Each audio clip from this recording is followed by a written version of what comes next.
Power outages were not an inconvenience during the Great Depression. They were a normal condition of life. Large sections of rural America never had electricity at all, and even cities experienced frequent interruptions. What people learned during that era was not theory. It was lived experience, refined by necessity, and it remains brutally relevant today.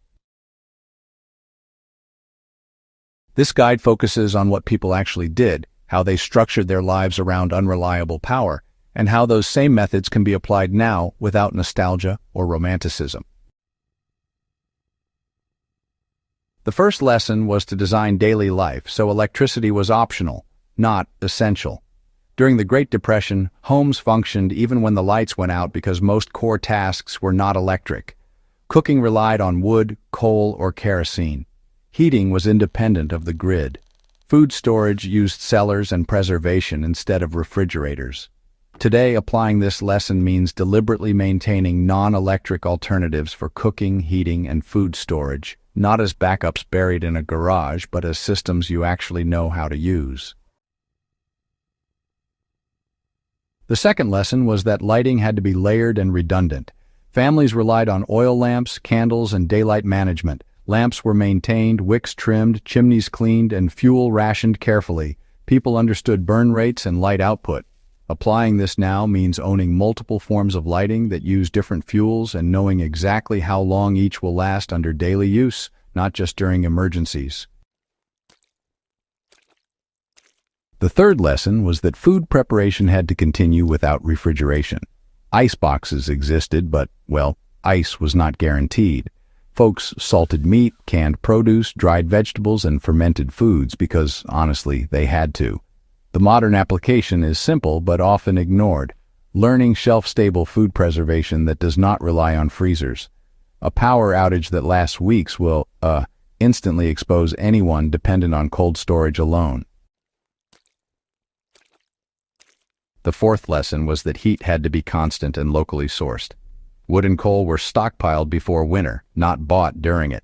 People knew their burn rates and planned accordingly. Translating this to today means understanding alternative heating options, safe indoor use, ventilation, and fuel storage. It also means not assuming emergency services will prioritize individual heating failures during widespread outages. The fifth lesson was that water access could not rely on electric pumps. Hand pumps, gravity-fed systems, rain barrels, and nearby water sources were just standard. People hauled water daily and treated it through boiling or filtration. Today, this means having manual water access methods and understanding purification without electric filters or UV devices. The sixth lesson was that communication continued without electronics. News traveled by word of mouth, bulletin boards, newspapers, and community networks. Folks stayed informed locally even when national communication failed. Applying this now means, well, cultivating offline information sources and neighborhood connections instead of just assuming phones and internet will always work. The seventh lesson was that skills mattered more than tools. People knew how to repair lamps, stoves, furniture, and clothing by hand. Tools were simple, but skill filled the gaps. In modern terms, this means learning basic mechanical, electrical, and household repair skills so that a power outage doesn't immediately create secondary failures. The eighth lesson was that nighttime routines changed, not productivity expectations. When the sun went down, work slowed, energy was conserved, lighting was used intentionally. Today, this lesson encourages adapting routines during outages, instead of trying to force normal schedules with artificial power substitutes that burn fuel unnecessarily. The ninth lesson was that food was cooked in batches to conserve fuel. Meals were planned around heat availability. One fire cooked multiple dishes. In modern times, applying this means, well, learning to cook efficiently on non-electric heat sources and planning meals that minimize fuel consumption during outages. The 10th lesson was that community cooperation reduced individual strain. Shared meals, shared heat, and shared labor were common. One household might provide cooking while another provided water or fuel. Applying this today means building mutual aid relationships before outages occur, not trying to negotiate cooperation during a crisis. The 11th lesson was that noise and light discipline mattered. Excess light or noise attracted attention during hard times. Folks were discreet with resources. In a modern outage, especially in dense areas, being visibly overpowered can create unwanted pressure. So the lesson here is quiet resilience, not display. The 12th lesson was that maintenance prevented emergencies. Lamps were cleaned weekly, chimneys were swept, tools were kept sharp. This prevented fires and failures when power was unavailable. Applying this now means routine maintenance of backup systems long before outages happen. The 13th lesson was that children were taught responsibility early.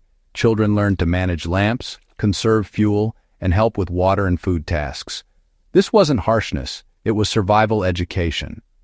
Modern households benefit when everyone knows outage procedures instead of relying on one prepared individual. The 14th lesson was that comfort was adjusted, not expected. Folks wore warmer clothing indoors, accepted cooler rooms, and, well, adapted physically. Applying this now means preparing clothing, bedding, and habits that reduce dependency on electric climate control. The 15th lesson was that preparedness was quiet and continuous. There was no dramatic event that triggered readiness. It was just built into daily life. The modern takeaway is clear. Preparation for power outages should not be reactive or seasonal. It ought to be a permanent layer in how life is organized. The Great Depression did not teach these lessons through manuals or training courses. It taught them through failure and correction. We have the advantage of learning without paying the same price.